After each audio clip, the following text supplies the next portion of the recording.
Bonjour à tous, je suis Adriana Barbosa. Bienvenue. Dans cette vidéo, aujourd'hui nous allons parler de littérature baroque. Le mot baroque vient du portugais barroco qui signifie perle irrégulière. Dans ce moment-là, a été un terme péjoratif. Il qualifie tout ce qui est bizarre, hors des normes. Eh bien, le baroque est un style qui vient après la Renaissance et apparaît au XVIIe siècle. Il se caractérise par un style surchargé, ostentatoire, voire abusif. Contrairement à la Renaissance où l'équanimité, le calme et la sérénité étaient recherchés. C'est-à-dire que le XVIIe siècle est une époque de tensions sociales, politiques et économiques qui font que les gens, que les auteurs, retournent dans une certaine mesure se réfugier dans la religion et la foi.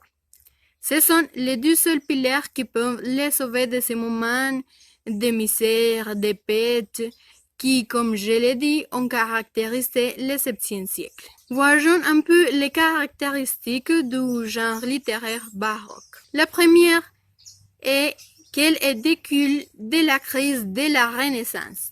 Comme nous avons dit, c'est la Renaissance qui cherchait la perfection, la stabilité.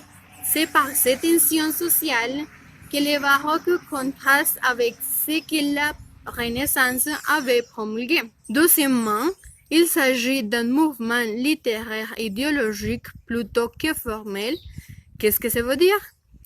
Qu'on soit au milieu de la contre-réforme catholique et ce qu'ils veulent est que l'idéologie catholique prévalait au nouveau dans toute l'Europe. Troisième, Renaissance en détresse, c'est-à-dire que ce n'est pas que le thème de la Renaissance soit abandonné, qui était l'homme, les sentiments, l'amour, mais ils prennent un aspect plus sombre, plus triste. Quatrièmement, foi et spiritualité. Tout comme la Renaissance avait dit que la foi et la religion ne peuvent pas aider l'homme, à cette époque, on pense que la foi et la spiritualité serviront en quelque sorte à pousser l'homme à sortir de cet âge sombre. Cinquième, renouvellement. Il y a un renouvellement à la fois dans les modes et dans les techniques de narration ont changé beaucoup.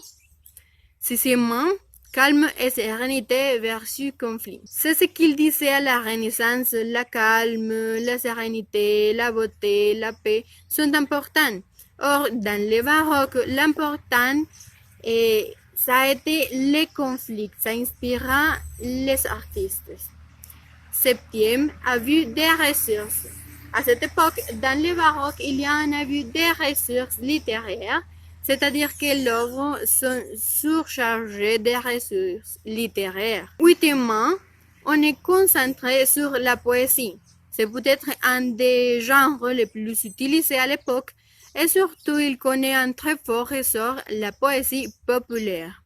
Aussi, en prose se distingue la prose picaresque et courtisane et dans le théâtre, qui aussi a été un élément fondamental du baroque, ce qui est recherché est le théâtre moralisateur. On doit mentionner quelques auteurs très importants qui ont fait partie du baroque.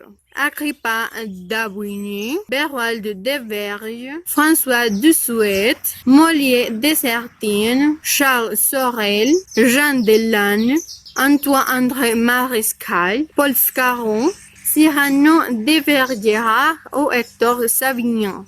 Dans ces sonnets encore mangés de vers, l'auteur souligne la fragilité de l'existence humaine à travers des réseaux d'images morbides, ouvrant la voie à la spectaculaire esthétique baroque. Derrière l'horreur du tableau, on peut percevoir une recherche esthétique. La dernière strophe nous expose la morale. Ici, on peut regarder que la tristesse marque ce type d'écrits. Ça c'est tout pour aujourd'hui. On se regarde dans la prochaine. Merci à tous pour regarder.